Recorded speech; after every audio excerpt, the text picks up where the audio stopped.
Yo les rêveurs, on se retrouve aujourd'hui pour une nouvelle vidéo en Allemagne. On est à Phantasialand, ça fait un petit moment que j'étais pas revenu ici et ça fait vraiment plaisir. Apparemment il y a très peu de monde, je vois qu'il y a que 50 minutes à Taron et il y a 45 minutes à Fly. C'est surtout pour Fly que je reviens et pour le reste aussi, parce que je l'ai toujours pas testé depuis la période Covid et j'ai vraiment hâte de mettre les pieds dedans pour voir un peu la sensation que ça peut procurer. Même si je sais que niveau sensation pure, je ne m'attends pas à des miracles, mais plutôt à une expérience assez exclusive. Il y a le petit Colorado qu'on vient de faire, pour ceux qui ne savent pas c'est quoi le Colorado, c'est le train de la mine, comme à Disney, mais en 10 fois mieux, en plus énervé. Bref, on a commencé soft. Ici, on va aller manger un petit truc. Et ensuite, on va enchaîner avec des attractions de plus en plus fortes. Voilà, on vient de rentrer dans la zone de Ruppert, c'est vraiment incroyable. On n'a pas encore tout visité. Là, en fait, on vient d'arriver et on attendait... j'attendais pour prendre quelques images, rush vidéo du layout. Mais en fait, on s'est aperçu qu'il était momentanément interrompu. Donc là, on attend juste devant l'entrée, parce qu'il y a un cast member qui est devant pour diriger les gens. Et ensuite, on attend qu'ils partent et que ça réouvre pour pouvoir se mettre dans la file. Là, il y a 50 minutes juste avant qu'ils ferment. Et sincèrement, c'est une des plus belles zones que j'ai pu voir dans tout parc confondu. Même à Vallon, que j'adore, à Toverland, là il est battu à plat de couture. Pour l'instant, on l'a pas encore vu tourner une seule fois et je n'arrive pas à comprendre dans quel sens il fonctionne en fait. C'est un truc de fou. Bref, je vous laisse profiter des images.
On vient d'aller faire Fly et vraiment c'est étonnant et particulier. C'est pas incroyable niveau sensation, on a 2-3 petits airtime assez agréables mais très doux. Mais à contrario, c'est bien la preuve qu'il faut pas avoir une grosse vitesse, avoir une drop de fou. Une bonne thématique et des belles figures en soi, ça change tout et c'est vraiment incroyable. C'est à la portée de tout le monde, même pour les plus petits, que la taille est respectée parce que le harnais est assez spécifique. Bref, en soi, c'est vraiment incroyable et ça fait partie vraiment de ceux que je préfère. En tout cas, ce serait bien dans mon top 10, quoi. Vraiment chouette.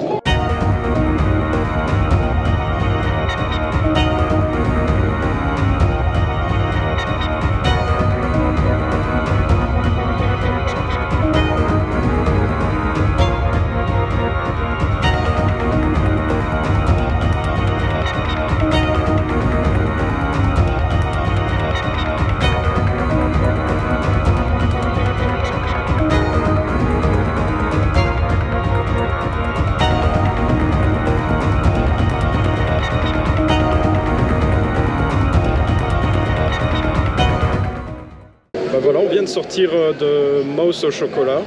C'est le Darkrai Shooter, donc on est dans une chocolaterie et il faut tirer sur des écrans avec des petites lunettes 3D. sur des petites souris avec des douilles à chocolat. C'est plutôt marrant, c'est plutôt bien fait, on voit où on tire, c'est assez fluide. Et on a facile à tirer, et surtout pas comme Buzz l'éclair où on ne sait pas trop où on tire. Ici on voulait aller faire les Winja, et en fait sur l'application ils disent qu'il y a 10 minutes. Mais en fait c'est un gros mensonge, car tout simplement, en fait dans le bâtiment, ils ont sûrement une capacité maximale pour laisser entrer les gens. Du coup, ah oui, au Winja il y a sûrement 10 minutes de fil, mais en fait déjà rien que pour rentrer dans le bâtiment, on vient d'aller voir, pour ceux qui connaissent, la rue qui monte vers Crazy Bats. En fait elle est full de l'entrée de ce bâtiment là jusqu'à le début du land ici. Donc on se retrouve oui, avec 10 minutes au Winja, mais il y a au moins je dirais bien une demi-heure minimum pour ne fût-ce que rentrer dans le bâtiment. Donc c'est un peu de l'arnaque à ce point de vue là sur le Winja, parce qu'en fait il n'y a pas 10 minutes, c'est vraiment un petit mensonge de rien du tout, mais qui fait un peu chier quand même.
Bon bah voilà, je vous dis pas de quoi on sort, hein.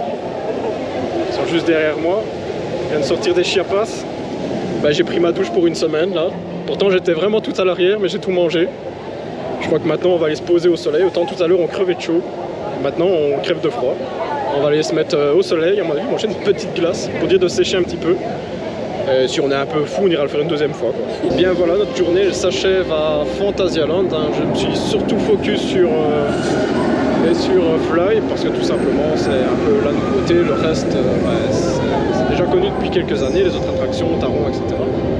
Il y a déjà, comme pour Disney, il y a déjà assez de vidéos qui en parlent, donc ici je voulais juste me focaliser le maximum sur Fly.